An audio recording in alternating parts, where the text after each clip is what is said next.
dahsyat bagi setiap kami. Kami bersyukur Tuhan, sukacita melimpah itu Tuhan hari ini ada bersama dengan kami. Tiba saatnya hari ini Tuhan, malam ini kami membuka hati kami mau duduk diam mendengar firman Tuhan.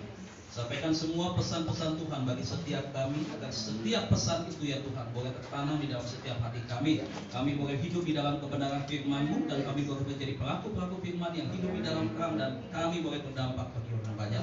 Terima kasih Tuhan buat ibadah malam pencurahan Roh Kudus ini ya Tuhan.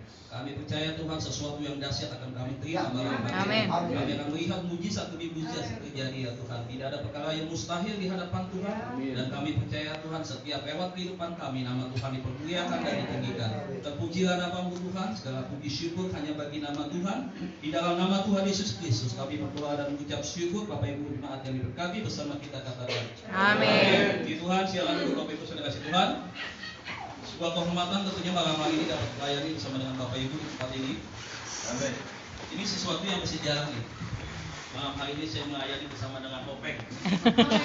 Bahan roti dan ini roti apa? Joni. Roti lauk ini tanyek doang. Sama-sama Topeng. Dan ini memang sesuatu yang saya rindukan bertahun-tahun. 9 tahun yang lalu beliau yang mementor saya satu kali satu pelayanan di Blok M. Saya duduk di belakang, dia melayani sebagai WL dengan satu pengkhotbah yang cukup ternama. Satu kali saya bilang, Tuhan saya mau seperti dia. Maksudnya seperti ini beliau. Tapi ternyata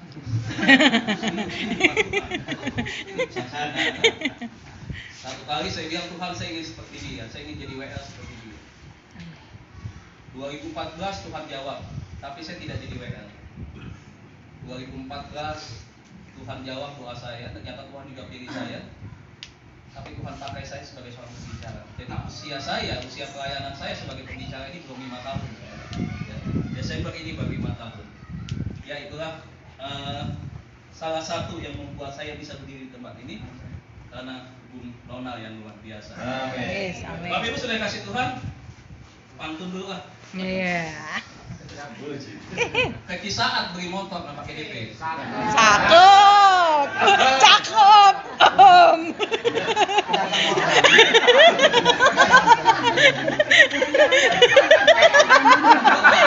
Yang duduk di belakang.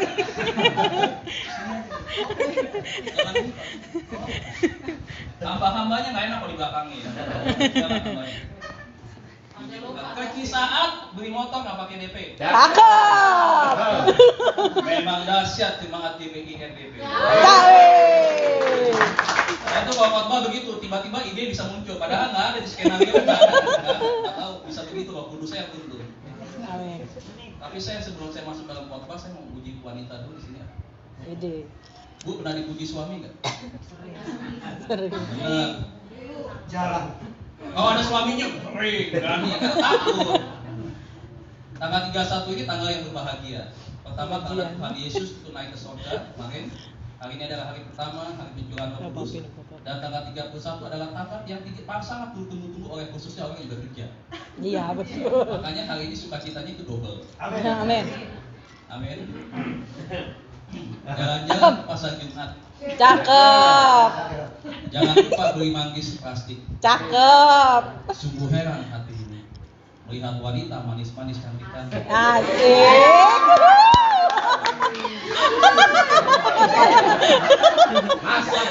Masak air.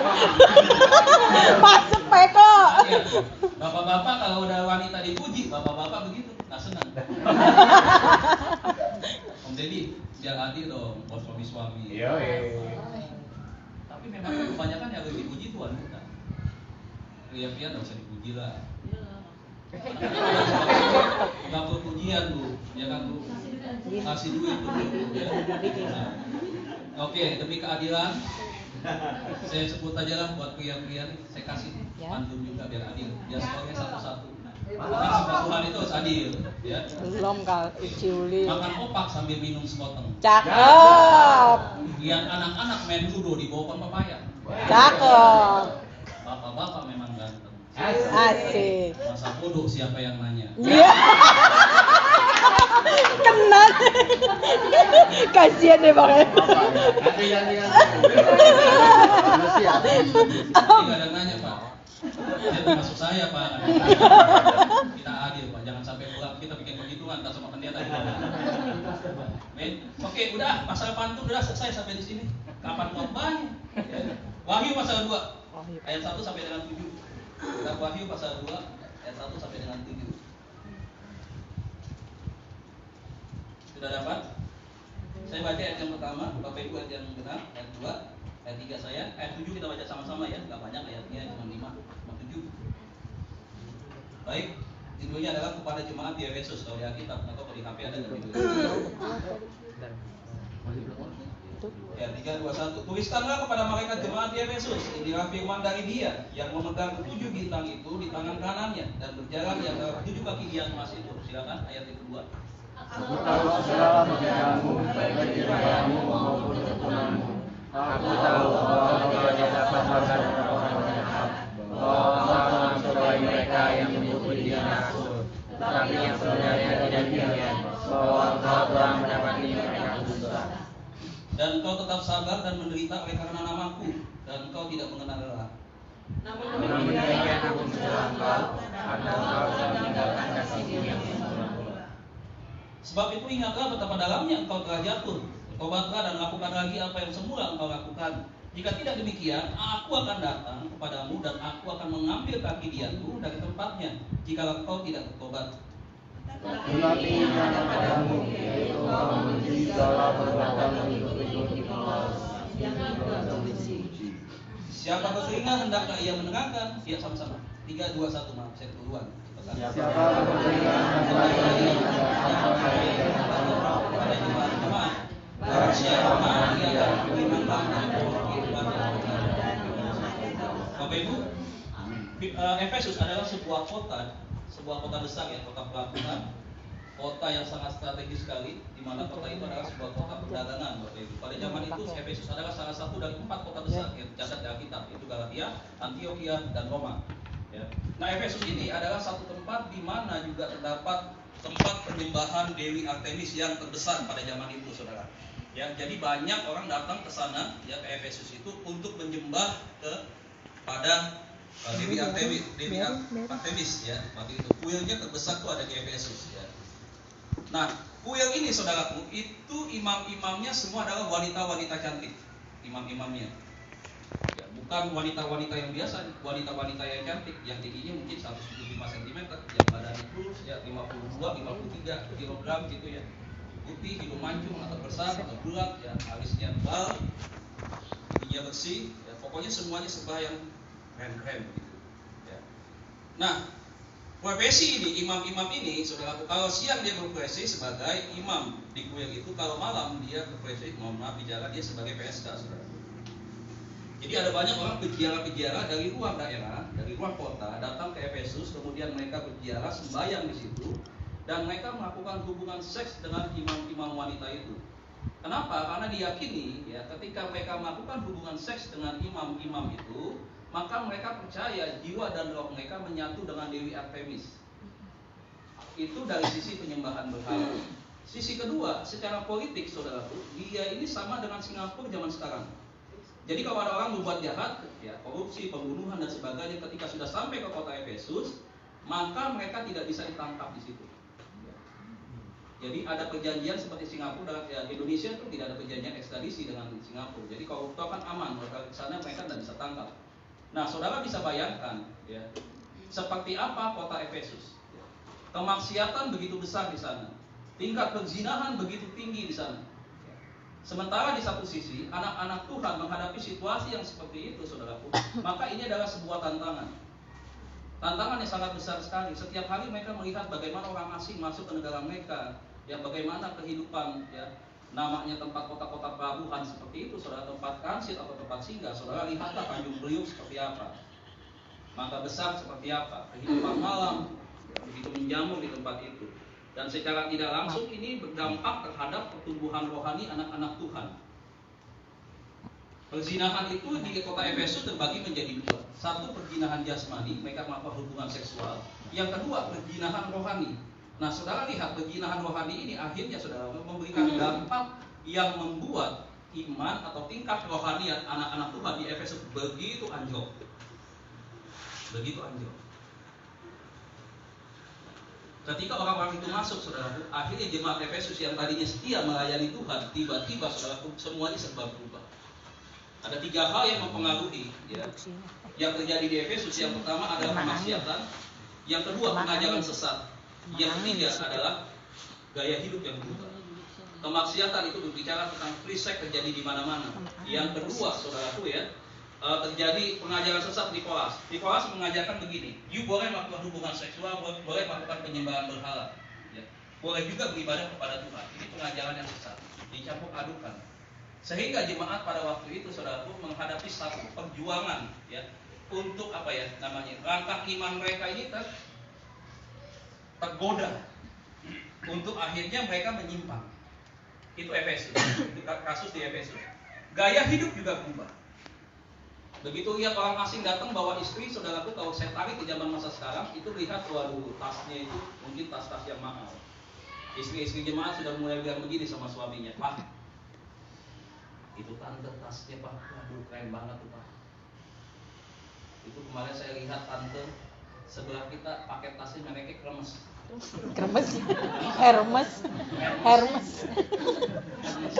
Pak, ini, Pak, lihat orang asing bawa tas ke sini, mereknya, hurufnya, lambangnya C yang bolak-balik. Gucci. Yang C-nya bolak-balik. Aduh, Pak, itu harganya murah banget. Kemarin tetangga sebeli cepet, Pak, ini 70 juta, Pak, udah, Pak, beliin mama, Pak. Suami belaga-belaga Parkinson. Belaga-belaga, saudaraku, amnesia ya. Jadi belaga-belaga dengar. Sementara istri udah mulai merengek. Ayo, Pak. Fokusnya tadi kepada Tuhan, akhirnya fokusnya lama-lama udah bergeser. Bukankah kita hari-hari ini, zaman kita saat-saat ini, kita kadang bisa berubah. Fokus bisa berubah, fokusnya kepada Tuhan, akhirnya fokusnya mulai berubah, mulai melenceng jauh. Yang pertama, saudaraku, gaya hidup yang dialami oleh jemaat Kristen di Efesus yang pertama adalah materialisme. Menilai segala sesuatu dengan uang. Kenapa? Perputaran duit begitu besar di Efesus. Orang mau serba apa aja di Efesus bisa.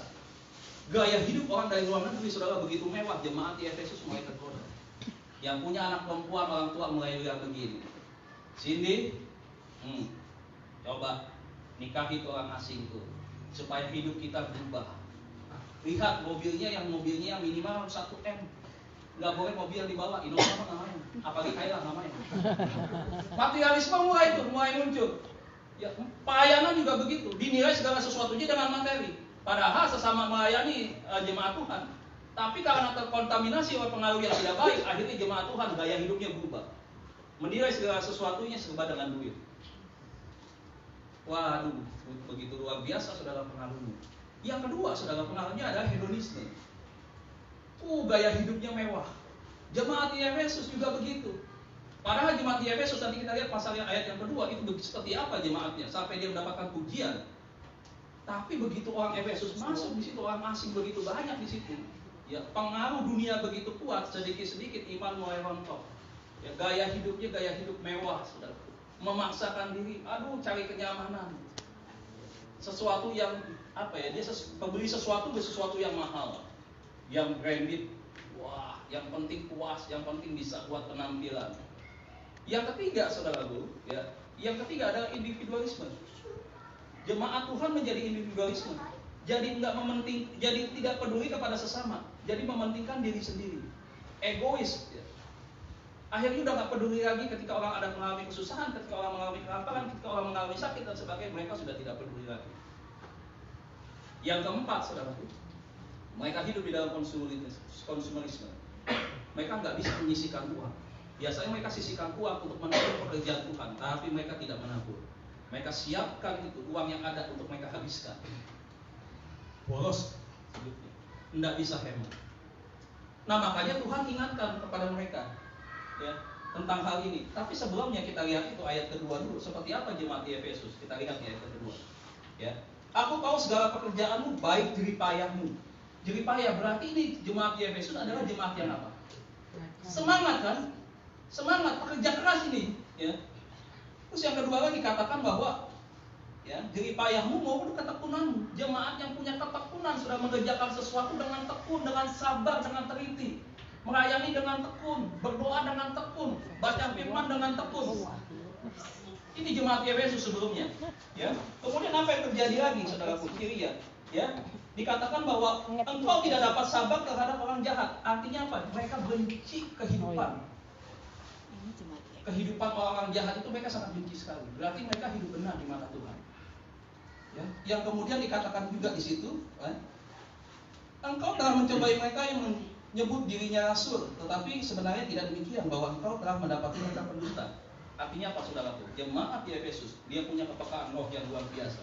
Dia bisa tahu nih, ini pengajaran benar apa nggak benar. Ini pengajaran nggak benar nih. Masa Roh Kudus perempuan? Ini nggak benar nih. Masa harus menikah dengan Roh Kudus? Masa Roh Kudus punya anak? Ajaran dari mana? Peka. Masa ajaran bukan Tritunggal? Masa Duitunggal? Peka. Kenapa? Berarti kan ada hubungan keintiman dengan Tuhan, sehingga dia bisa membedakan ini pengajaran yang benar atau bukan yang benar. Itu jemaat di Efesus. Hebat jemaat di Efesus. Kemudian nggak sampai di situ. Ayat 3 berkata, dan engkau tetap sabar dan menderita oleh karena namaku. Coba saudaraku, berani untuk pikul salib, rela menderita buat Yesus. Hebat, luar biasa. Yang terakhir dikatakan engkau tidak mengenal lelah. Artinya apa? Ini jemaat yang rajin.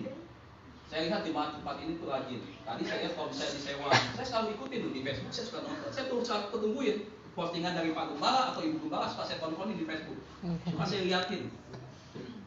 Jemaatnya luar biasa di tempat ini. Nah, tema hari ini adalah kembali kepada kasih mula-mula. Sesuai dengan apa yang tertulis di ayat yang kelima. Coba lihat ya. Sebab itu ingatlah betapa dalamnya engkau telah jatuh, bertobatlah, lakukan lagi apa yang semula engkau lakukan. Jika tidak demikian, aku akan datang kepadamu. Ayat yang keempat, saudara. Namun demikian aku mencela engkau karena engkau telah meninggalkan kasihmu yang semula. Siapa di sini nggak pernah jatuh cinta? Kokonya mau ngitemin sih. Yang nggak pernah jatuh cinta, Bu? Kita pasti pernah mengalami jatuh cinta. Saya itu pacaran dengan istri saya itu wanita pertama, langsung jadi istri sampai hari ini. Cinta pertama, wanita pertama. Saya masih tinggal di Karet di situ waktu itu. Kalau saya mau ngapel itu ke Leni Jaya. Jarak dari Karet ke Leni Jaya 28 km. Naik motor Super Cup 800, giginya 3. Saya naik motor itu tidak bisa cepat. Makanya kalau saya janjian dengan dia, misalkan janjian jam 5, saya jam 2 di jalan. Seperti naik ke bandara, boarding pass 2 jam sebelumnya. Saya 2 jam sebelumnya saya udah jalan. Ya, 1 jam sebelumnya sudah prepare. Jam 1 saya di depan kaca bagaikan padawan. Saya udah ya. Ada kurang yang mana nih? Ya. Semua saya dandan dengan rapi. Ya. Kebayang banget hati rasanya senang banget, nggak punya duit kayaknya senang banget. Itu tanda-tanda orang jatuh cinta. Saya lewatin 21 daerah, 28 km lewatin 21 daerah. Naik motor giginya 3. Kalau jam 5 mau ada acara pergi, jam 2 atau jam 3 saya udah jalan. Naik motor nggak bisa kencang. Jadi kalau saya mau narik bajai, karena naik bajai naik bemo tuh, nggak bisa kekejar saudara. Jadi kalau di belakang tetap aja kena asapnya tuh bajai. Itu bajai orangnya tuh, yang sadis tuh knalpotnya tuh. Kalau dia udah keluar terus asapnya hitam semua tuh saudara. Ya kayak kita masuk neraka, hitam semua asapnya. Jadi kalau semua ke muka saudara tuh itu hitam semua. Jadi nggak bisa lewatin dia. Kalau mau lewatin dia saudara itu motor udah blebet. Nggak bisa. Jadi mau nggak mau sabar. Makanya jalannya 2 jam. Saya lewatin 21 daerah. Mulai dari Karet Pipa, mulai dari Karet masuk Pipa, masuk ke Jompongan, masuk ke Hutanan, masuk Palmera, masuk Pasar Senayan, masuk ke Mata Hijau, masuk ke Bayoranama, Gandaria masuk ke Pondok Indah masuk ke Bakulas ke Pasar Jumat masuk ke Lempoa masuk Timangis masuk Pasar Jumat masuk Cipayung masuk ke Sasak Tinggi Pacuan Kuda, Polsek masuk Surya Kencana masuk ke Leni Jaya. Masih hafal. 28 km Pak, saya tempuh. Kenapa saya lakukan? Joy Tobing bilang semua karena cinta. Terusin. Sampai akhir apa lagi? Ya, begitu aja lah. Ya semua karena cinta, berkorban. Yesus sudah membuktikan cintanya buat saudara dan saya mati di atas kayu salib. Apa bukti kita mengasihi Tuhan? Pengorbanan apa yang sudah kita berikan buat Tuhan? Kadang-kadang kalau hujan menderita, dari Karet sudah naik motor, lampunya kan cuma 1 tuh di depan. Sebab 800 saudara boleh guling dan motor. Itu motor bersejarah tuh. Makanya masuk dalam kenangan hidup saya. Itu motor gigi 3, lampunya kecil di tengah. Udah begitu kalau ada gayukan itu dicopot. Aduh, itu menderita banget. Tapi saya orang apa adanya. Saya bukan udah begini ya begini. Saya nggak pernah maksakan diri. Saya pinjam motor yang bagus, kemudian saya bergaya ke rumah cewek. Enggak, saya apa adanya. Tuh mau syukur kamu ya udah nasib. Kalau hujan nih Pak Bu, itu motor kan cepot, gaju-gajukan. Waktu itu jalannya jelek banget, Pacuan Kuda. Jadi kubangan jelek, ya kalau kita jalan mesti pelan-pelan itu masuk. Kaca motor mesti saya pegang, tangan kiri pegang kaca motor, satu pegang gas motor. Jadi mesti jalan pelan-pelan begitu. Nggak kelihatan sama sekali Pak Bu. Sampai ke sana saudara, ya, wah langsung senang banget. Wah kayaknya, nggak kebayang. Rasanya pengen, ketemu tuh dari rumah tuh, menggebu-gebu banget. Sampai sono ketemu seneng banget. Pokoknya yang namanya terlambat saya nggak mau ada mengecewakan dia. Itu zaman dulu misalnya. Karena satu kali ke puncak naik motor saya 800 itu nggak nanjak. Karena jawabannya pada zaman saya waktu itu RGM, Suzuki RGM, King. Saya Super Cup 800, isi saya gemuk lagi. Dulunya memang udah gemuk, itu naik ke atas puncak nggak nanjak, yang lain udah bablas hilang. Saya di bawah nggak naik, sampai Cipayung nggak naik. Akhirnya saya kesal, saya ambilnya di got ada air tuh banyak, saya guyurnya tuh motor. Saya kecewa. Akhirnya semua ikutin kita. Akhirnya kita nggak sampai ke Taman Safari, ke Cisarua kita nggak naik. Gimana mau naik ke Cisarua? Botai aja nggak nanjak kita. Akhirnya kita pergi ke satu tempat yang ada masih di bawah. Karena mereka solid ya motor itu, karena motor CC 800 ya mereka ikut. Saya ingat banget masa-masa lalu. Nah Tuhan sedang tadi Bapak Ibu Saudara dan saya ingatkan, ini satu tugas penting untuk apa? Untuk kita ingat, kembali kepada kasih mula-mula. Kembali seperti kita jatuh cinta pertama kali. Satu kali ada seorang suami dan istri ini bertengkar. Suaminya ini waduh egois banget gitu. Istrinya bertahun-tahun menderita karena suaminya. Sabar-sabarnya ini perempuan, akhirnya dia nggak sabar juga, saudara. Akhirnya satu sore diajak anaknya semua pulang ke rumah orang tuanya. Dia tulis sebuah surat, lu jangan cari-cari gua lagi. Udah nggak tahan ikut lu, dia bilang. Kemudian dia pulang ke rumah orang tuanya. Waktu suaminya pulang malam dia baca surat itu di meja makan itu. Kemudian si suami cuma bilang begini, lu ngancem-ngancem gua mau pulang ke rumah orang tua lu. Ya, lu kerja kagak nih, gaji semua dari gua nih. Yang ngasih makan semua gua pengen tahu lu kuat apa enggak. Wah, suaminya agak dirinya tinggi. Akhirnya tuh istri tetap pulang ke rumah orang tuanya. Suaminya nggak mau tengokin dia. Satu hari hidup tanpa istri dia bisa lewatin, tenang. 2 hari tenang dia lewatin tanpa istri. 3 hari dia lewatin tenang. Seminggu mulai goyang. Udah mulai goyang. Aduh, rasa-rasanya nggak ada istri nggak enak ya. Mulai sepi. Aduh, cucian mulai pada numpuk. Aduh, memakan juga repot keluar mulu. Gitu. Mulai hitung-hitungan, mulai bikin-bikin. Akhirnya dia mulai nyuci, dia mulai ngepel, dia mulai masak. Aduh, dipikir, oh iya ya berat ya tugas perempuan ya. Dia mau panggil itu istrinya pulang, dia masih gengsi. Dia tahan lagi 1 minggu, saudara. Wah, dia makin nggak tahan. Ya. Dia lagi nyuci, dia ingat lagu dangdut. Sebelahnya lagu dangdut. Masak sendiri, cuci baju sendiri. Tersinggung dia. Begitu tetangganya nyetel lagu itu. Akhirnya satu kali dia beranikan diri, dia tengokin itu istrinya ke rumah pak mertuanya. Dengan hati tidak pinduk, dengan perasaan agak malu juga dia datang. Tiba-tiba dia jumpa dengan papa mertuanya itu duduk di depan. Kemudian dia tanya, Pak, Cencen ada kenapa lagi sih lu ribut lagi lu? Papa, kayak gak pernah muda aja, kayak gak pernah merit aja, kayak gak pernah nikah aja.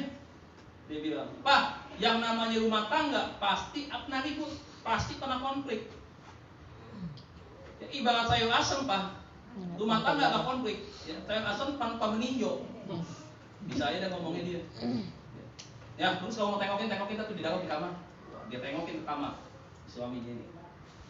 Istrinya tahu ada dia, kunci pintu di kamar. Perempuan kan begitu kalau ngambek. Di sini nggak ada. Nggak ada yang ngaku. Dia ngambek masuk kamar, kunci pintu. Yoi. Waduh, dia mulai pasang strategi nih. Dia keluar lagi, Pak, Nina betul ada Cincin, betul ada di dalam. Iya, ada di dalam. Tadi baru masuk tadi sebelum di dalam dia ada di luar tadi sama Papa. Tadi masuk ke dalam. Ya udah gini ada Pak.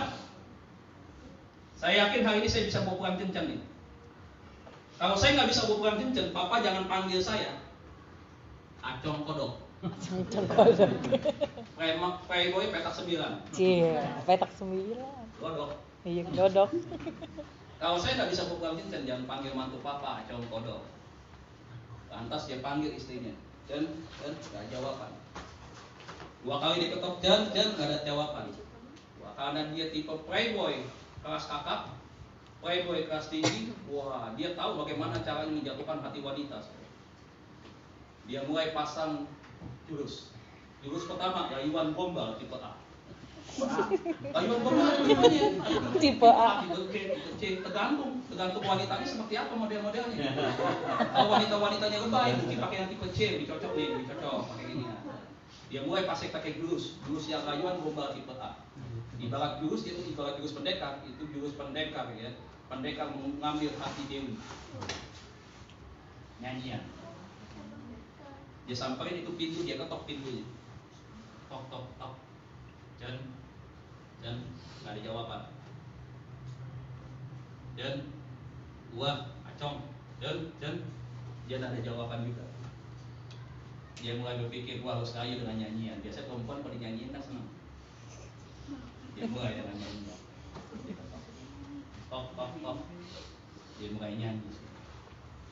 Mama, Iya. kembali apa hanyalah dirimu, berita hidupku. Ini kalau perempuan yang biasa-biasa gampang-gampang dipuji nih, pulang-pulang pujian ini kapok-kapok, kejam ya. Langsung dibukain pintunya. Tapi ini nggak dibukain pintunya. Sekian lama dia tunggu, tiba-tiba ada jawaban dari dalam. Dia nyanyi juga. Itu. Dia balas nyanyian, dibalas dengan nyanyian. Dalam hati Cen bilang ini, emang lu doang yang bisa nyanyi, gua nggak bisa nyanyi. Gua balas dengan nyanyian. Dia nyanyi. Oh tak mungkin aku kembali. Oh tak mungkin ku datang lagi. Aduh, Acong nangis begitu balas dengan seperti itu. Wah, Acong mulai down. Waduh, gagal aku dengan jurus pertama. Dia pakai jurus kedua. Jurus pendekar membelah bulan. Bulan ini bulan apa om? Kue bulan. Pakai jurus itu. Jurus kedua. Apa? Pantun. Dia ketok itu pintu lagi, dia bilang, Jan. Kita buka juga. Langsung dipakai pantun. Burung gelatik, burung kenari. Mama cantik, asal teman. Gak ada jawaban. Lama, baru dijawab lagi dari dia dari dalam. Cen jawab dari balik kamar. Dia bilang begini. Anak cewek lihat harimau belang sambil dengar ayam berkokok. Kata Cen dari dalam nih. Gue nggak mau pulang, goblok. Nggak mau pulang, goblok, Cen. Wah, dia mundur lagi, dia bingung. Wah, gila nih bini gue belajar dari mana nih sampai kalah. Sampai gue masa kalah. Dia mulai mikir lagi, rayuan gombal tipe C. Apa nih? PHP. Dia pakai jurus pendekar menipu dewa. Dewanya bisa ditipu, dia kan berarti jurusnya maut nih. Pakai PHP, dia ketok pintu dia lagi. Dan ini yang terakhir. Kalau kamu nggak pulang hari ini, tapi aku janji hari ini, kalau kamu pulang, aku beliin kamu cincin berlian itu pasti 10 karat. Cincin berlian 10 karat. Atau berlian apa? Biar aku tahu kali. Berlian 10 karat, terus dia bilang begini. Aku akan berikan kamu rumah. Kamu pilih satu di antara dua pilihan. Dia mulai nadanya tinggi nih, si Acong. Acong bilang begini, lu pilih ini rumah nih, gue beliin lu rumah. Tapi kalau buka pintu, kalau nggak buka pintu, gue nggak beliin rumah. Cincin jawab dari dalam. Beneran nih lu beliin gue rumah? Beneran, masa gue mesti bohong? Tapi gue pilih salah satu di antara dua nih. Dia bilang, oke, gue kasih pilihan pertama ya. Tuh mau pilih mana? Alam sutra pertama, atau yang kedua lu pilih alam bakar. Cincin ngambuk malah besar. Akhirnya dia nggak pulang. Ribut. Akhirnya hubungannya retak, renggang lama-lama sampai akhirnya bercerai. Pak Bu, saya mau bilang begini, pernikahan Pak Bu itu tetap sama. Ingat selalu dengan cinta mula. Pernikahan memang di awal-awal itu manis banget, indah banget saudara. Kalau jalan tuntunan itu tangannya beda. Apalagi kalau menikah 1 tahun, lagunya juga beda kalau nyanyi. Lagunya apa? Ku tak bisa jauh darimu. Itu menikah 1 tahun loh, semuanya manis-manis, semuanya enak-enak dah, semuanya enak. Kan saya merasakan begitu juga Pak. Semua manis-manis. Menikah 5 tahun udah mulai beda. Waduh, nyanyinya udah mulai beda lagi dah. Menikah 5 tahun. Tak pernahkah kau sadari apa yang kau sakiti? Engkau pergi dengan janjimu yang telah kau ingkari. Oh Tuhan, tolonglah aku, hapuskan rasa cintaku. Aku pun ingin bahagia, walau tak bersama Dia. Coba Bu, kau ini 5 tahun udah mulai udah berasa dah, udah mulai berasa banget. Tegangan tinggi tuh Bapak Ibu di rumah. Tuhan bilang kembaliin dong cinta mula-mula, kasih mula-mula aja, ingat dong di dalam rumah tangga juga ingat. Saya mau ngomong rumah tangga dulu nih, supaya jangan ada konflik. Anak-anak Tuhan nggak boleh ribut, ya. Entah istri di sono, suami di sono, ketemunya seminggu sekali doang. Ngapain tuh minggu sekali? Kamu kunjungan. Bisa suami istri. Coba, kan nggak bagus orang Kristen seperti itu. Itu nikah 5 tahun, nikah 10 tahun lebih ngeri lagi jadinya.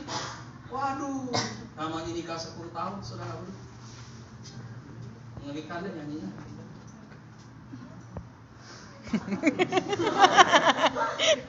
Ngeri bro, udah 10 tahun itu, waduh.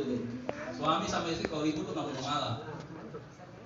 Masing-masing menunjukkan ego. Pokoknya udah main salah-salahan. Puaskah kau? Istri suka nyanyi begitu, menyiksa batinku. Puaskah kau menghancurkan hatiku? Ciuli ya, wah ciuli.